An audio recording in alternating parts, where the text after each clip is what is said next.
Hello மக்களே, நீங்கள் என்ன பார்க்க போகிறீங்கன்னா have I'm going to spend a day in my native place அதுதான் பார்க்க போகிறீங்க. காலையில் எழுந்திரிச்சிட்டு வெளியே பார்த்தா நல்ல கிளைமேட்டுங்க. ஆனால் எனக்கு சென்னையில் சரியான மழைன்னு கேள்விப்பட்டேன். ஆனால் எங்கள் ஊரில் நீங்கள் நல்ல கிளைமேட்டு, நல்ல வெயில் தான். மழை கிடையாது, ஆனால் வெயில். ஆனால் ரொம்ப பெரிய அளவுலாம் வெயிலெலாம் கிடையாது. மாடரேட்டான கிளைமேட்டு. காலைல வேலையும் பார்க்க ஆரம்பித்தாச்சு. என்னடா வெளியே போய்ட்டு வேலை பார்க்குறதுன்னு நினைக்கிறீங்க? வீட்டில் கொஞ்சம் பொருள்லாம் வாங்க சொன்னாங்க. அதான் நானும் எங்கள் அண்ணாவும் வெளியே வந்தோம். வாங்கிட்டு சரி அப்படியே குளிக்க போயிடலாம் அப்படின்னு சொல்லிட்டு வந்துடுவோம். ஏன்னா வீட்டில் குளிக்க முடியாது.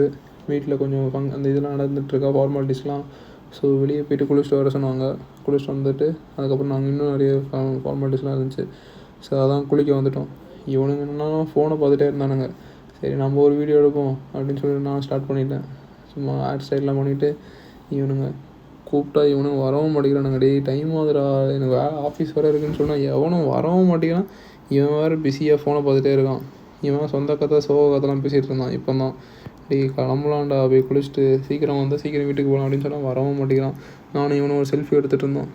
இவன் தான் எனக்கு வந்து ஒரு மோட்டிவேட் மாதிரி. இவன்ட்டு கொஞ்சம் டவுட்ஸ்னு கேட்டுட்ருக்கேன், எப்படா யூடியூப் நல்லா ஃபேமஸ் ஆகுறதுன்னு.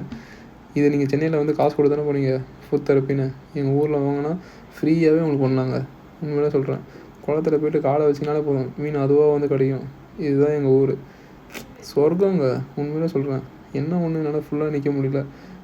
இந்த ஆஃபீஸ் இருக்கிறதுனால ஒரே நாளில் திருப்பி ஊருக்கு போய்ட்டு திருப்பி வர வேண்டியதாக இருக்குது. நானும் உள்ளே போய் இவனும் ரேஸ் வச்சானுங்க. சரி நானும் அங்கே வரைக்கும் போயிடலாம் தான் பார்த்தேன். கைப்புள்ள ஜூட் அடிச்சிடுறான்னு அந்த மாதிரி வந்துட்டேன். டேய் அடுத்த வாட்டி கண்டிப்பாக உங்களை சேஸ் அடிப்போண்டா, இங்கே வரைக்கும் போவேன். அப்புறம் அங்கேருந்து கிளம்பி வச்சுங்க. குளிச்சுட்டு எல்லாம் குளிச்சுட்டு அங்கேருந்து கிளம்பிட்டோம். நானே அண்ணன் என் தம்பி எல்லோரும் ஒரு 3 பைக்கில் போனோமா. ஒரு பைக்கில் மட்டும் 3 பேர். தப்பாக எடுத்துக்காதீங்க. என்ன பண்ணுறது, ஒரு பைக் இங்கே ஷார்ட்டேஜ் ஆகிடுச்சு. ஒருத்தர் வர ஃபோன் பேசிக்கிட்டே வந்துட்டு இருந்தோம். எல்லாருமே அப்படி தான் இருக்கானுங்க. அங்கேருந்து வந்துட்டு இருந்தோம். இவன் மாதிரி ஏடிஎம்கே சிம்பிளாக காட்டுறான். ஆனால் சரியான வேலுங்க வரும்போது பார்த்தா அவங்களுக்கே தெரியும். செம்ம ட்ரெயின் அவுட்டு. என் குரலை பார்த்தா அவங்களுக்கு தெரியாதா, அந்த அளவுக்கு டயர்டாக இருக்கேன். அப்புறம் அங்கேருந்து கிளம்பியாச்சு. எல்லா ஃபங்க்ஷனும் முடிஞ்சுட்டு அங்கேருந்து கிளம்பி எங்கள் அப்பா ஊருக்கு வந்து ஒரு சில பொருள் வைக்க வேண்டியது இருந்துச்சு. எப்போவுமே ஊருக்கு வந்து எங்கள் அப்பா ஊருக்கு வருவோம். அதான் சரி அப்படியே வந்துட்டு போயிடலாம். சரி இப்படி காரில் தான் போக போகிறோம். அங்கேயே வந்துட்டு பாட்டி தாத்தா ஃபோட்டோ சாமி கும்பிட்டுட்டு கொஞ்ச நேரம் உட்காந்துட்டு கொஞ்சம் ஒர்க்கும் இருந்துச்சு. அதெல்லாம் முடிச்சுட்டு பழைய மெமரிஸ்லாம் வந்துச்சு.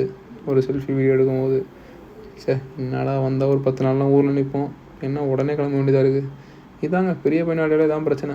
நம்மளால் சீக்கிரமாக நிற்க முடியாது, சீக்கிரம் கிளம்ப வேண்டியதாக இருக்கும். அங்கேருந்து கிளம்பியாச்சு. வரவில்லை இப்போ சரியான மழை. தம்பி ஓட்டும் போது ஓடி சரியான மழை. ஃப்ரெண்ட்ஸ்